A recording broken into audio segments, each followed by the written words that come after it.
ভোলা জেলাধীন মনপুরা ছাত্রলীগ সাংগঠনিক সম্পাদক শিহাবের নেতৃত্বে জয় বাংলা স্লোগান দিয়ে অন্তঃসত্ত্বা গৃহবধূর উপর প্রকাশ্যে সন্ত্রাসী তাণ্ডব পরিচালনা করা হয়।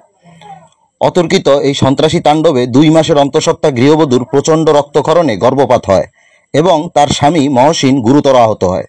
আমাকে লাথি মেরে মাটিতে ফেলে দেয়, আমার পেটে লাথি দেওয়াতে আমার তখন দেখি প্রচন্ড পেটে ব্যথা হয়। কি অন্যায় করছিলাম আমি, কেন আমার এই শাস্তি?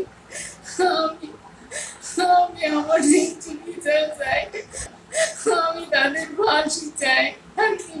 জানা যায় ঘটনার দিন পূর্বশত্রুতার জের ধরে গত 7 এপ্রিল আহত মহসিন ও তার অন্তঃসত্ত্বা স্ত্রীকে নিয়ে স্বাস্থ্য কমপ্লেক্সে যাওয়ার পথে অতর্কিত শিহাব, মনির, জামাল, হৃদয় সহ আরও কয়েকজন মিলে আহত মহসিন ও তার অন্তঃসত্ত্বা স্ত্রীকে বেধড়ক মারধর করে এবং অন্তঃসত্ত্বার স্ত্রীর পেটে লাথি মারে এবং অবরুদ্ধ করে রাখেন।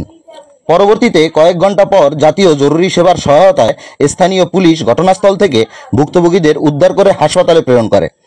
বর্তমানে আহত মহসিন ও তার অন্তঃসত্ত্বা স্ত্রী প্রায় 4 দিন যাবৎ হাসপাতালে চিকিৎসাধীন রয়েছে। এ বিষয়ে মনপুরা থানায় এজাহার দিলেও নেওয়া হয়নি কোনো ব্যবস্থা। অথচ বিষয়টি নিয়ে মনপুরা থানার অফিসার ইনচার্জ কিছুই জানেন না বলে দায় এড়িয়ে যান। একটা নিউজ সংক্রান্ত কারণে মনপুরায় অন্তঃসত্ত্বা গৃহবধূর উপর প্রকাশ্যে ছাত্রলীগ কর্মীর সন্ত্রাসী তাণ্ডব, থানায় নেওয়া হয়নি ব্যবস্থা। এই ব্যাপারে আপনার বক্তব্যটা?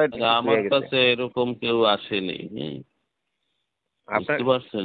এরকম ঘটনার বিষয়ে জি জি আমার কাছে কেউ আসেনি বা মামলার জন্য বলেও নি যে স্যার আমাদের এরকম একটা ঘটনা ঘটছে, এটা মামলা নিতে হবে, এরকম কেউ বলেনি। এই সন্ত্রাসী হামলা নিয়ে থাকবে আরও চাঞ্চল্যকর তথ্য। চলছে আমাদের অনুসন্ধান। দেখা হবে দ্বিতীয় পর্বে। মেহেদী হাসান, ক্রাইম রিপোর্টার, ভোলা নিউজ।